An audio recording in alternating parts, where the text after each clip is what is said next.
के PSC second year में zoology के फर्स्ट पेपर में हम इन्वर्टिब्रेट्स के स्ट्रक्चर और फंक्शंस का अध्ययन करते हैं, संरचना व कार्यकी का अध्ययन करते हैं। और इसी क्रम में आज हम मोलस्का संघ के सीपिया अर्थात कटल फिश के तंत्रिका तंत्र का अध्ययन करेंगे।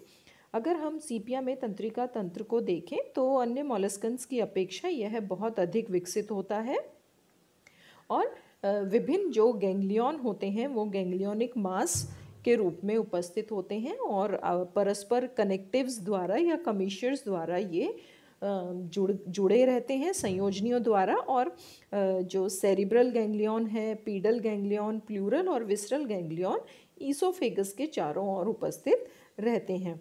सेरिब्रल गैंग्लियन मस्तिष्क गुच्छ भी कहलाता है। पीडल गैंग्लियन जो पोस्टीरियर पार्ट है वहाँ रहेगा। प्लूरल और विसरल गैंग्लियन शेष अन्य जो भी बॉडी पार्ट्स होंगे, ऑर्गन्स होते हैं, वहाँ से भुजाएं निकलती हैं। और ये जो सारे मेन गैंग्लियन हैं ये संयुक्त रूप से एक कार्टिलेजिनस बॉक्स या कवरिंग के अंदर संरक्षित रहते हैं, प्रोटेक्टेड रहते हैं। जिस प्रकार से कि ह्यूमन में ब्रेन जो है स्कल के अंदर या क्रेनियम, जिसे कि ब्रेन बॉक्स भी कहते हैं, के अंदर संरक्षित रहते हैं। अब सर्वप्रथम जो सेरिब्रल गैंग्लियन है यह एक सिंगल या एकल तंत्रिकाक्ष होता है, एक सिंगल मास होता है, जिससे कि पार्श्वीय रूप से तो ऑप्टिक नर्व्स निकलती हैं जो कि ऑप्टिक गैंग्लियन से प्रारंभ होती हैं और ये ऑप्टिक का अर्थ होता है नेत्र को जाती हैं। उसके पश्चात पीडल गैंग्लियन होता है, यह भी एक सिंगल गैंग्लियोनिक मास है जिससे कि आगे की ओर ब्रैकियल आर्म्स निकलती हैं या ब्रैकियल नर्व्स निकलती हैं। यहाँ ब्रैकियल का अर्थ होता है भुजाएं, अर्थात जो ब्रैकियल एंटीरियर ब्रैकियल गैंग्लियन होगा उससे 10 ब्रैकियल नर्व्स निकलेंगी जो कि आर्म्स को या भुजाओं को सप्लाई करती हैं। और पीछे की ओर पीडल गैंग्लियन से इन्फंडिब्युलर प्रारंभ होती है, इन्फंडिब्युलर नर्व जो कि फनल और स्टेटोसिस्ट को नर्व्स देती हैं। तो इस प्रकार से पीडल गैंग्लियन से ब्रैकियल सभी आर्म्स को और फनल और स्टेटोसिस्ट पश्च भाग में को निकलती हैं, ये नर्व्स इनको पहुंचाती हैं। जो ब्रैकियल नर्व्स होती हैं वो क्योंकि 10 भुजाएं हैं और वो ऊपर शीर्ष पर उपस्थित हैं एक चक्रीय रूप में, तो सभी ब्रैकियल नर्व्स जो होती हैं आपस में रिंग कमीशर द्वारा वलय संयोजनियों द्वारा आपस में जुड़े रहते हैं। यदि आपको मैं इस चित्र में दिखाऊं बहुत स्पष्ट रूप से, ये आप देख सकते हैं कि ये पीडल गैंग्लियन है।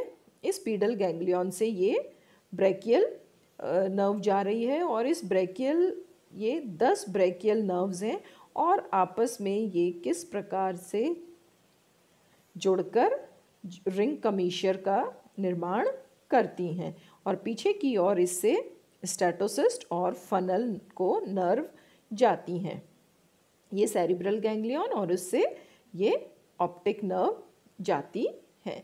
तो हम देख सकते हैं कि जो नर्वस सिस्टम है वो बहुत ही विकसित होता है।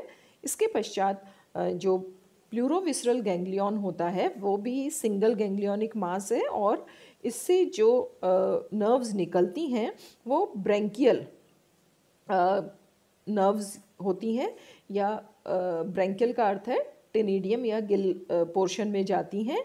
और यहाँ से जो प्लूरोविसरल गैंग्लियन है वहाँ से कुछ जो नर्व्स होती हैं, 2 नर्व्स होती हैं बहुत छोटी, पीछे की ओर जाती हैं, अग्रभाग से ब्रैंकियल या टेनिडियम को जा रही हैं और पिछले भाग से जाती हैं पेलियल नर्व्स होती हैं। ये पेलियल नर्व्स अपेक्षाकृत बड़ी होती हैं, इन्हें स्टिलेट जो नर्व हैं वो भी कहते हैं।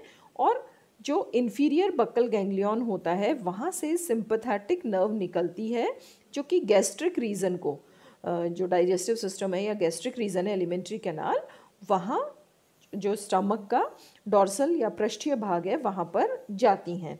तो इस प्रकार से विसरल गैंग्लियन से बड़ी अपेक्षाकृत जो नर्व्स होती हैं वो विसरल ऑर्गन्स को कवर करती हैं जिसमें गैस्ट्रिक और पेलियर नर्व्स इंक्लूडिंग होती हैं। इसके पश्चात साथ ही साथ जो मेंटल है, मेंटल की जो मस्कुलेचर होती हैं उनको भी सुचारू रूप से कार्य करने के लिए वो भी इनर्वेटेड होती हैं, अर्थात उनसे भी जो नर्व्स होती हैं वो जुड़ी रहती हैं, और जिससे कि प्राणी अपनी सराउंडिंग के अकॉर्डिंग रिस्पॉन्ड कर सके। जो मेंटल कैविटी है वो उसमें उपस्थित सभी जो ऑर्गन्स हैं, पार्ट्स हैं, वो उसके अकॉर्डिंग रिस्पॉन्ड कर सकें।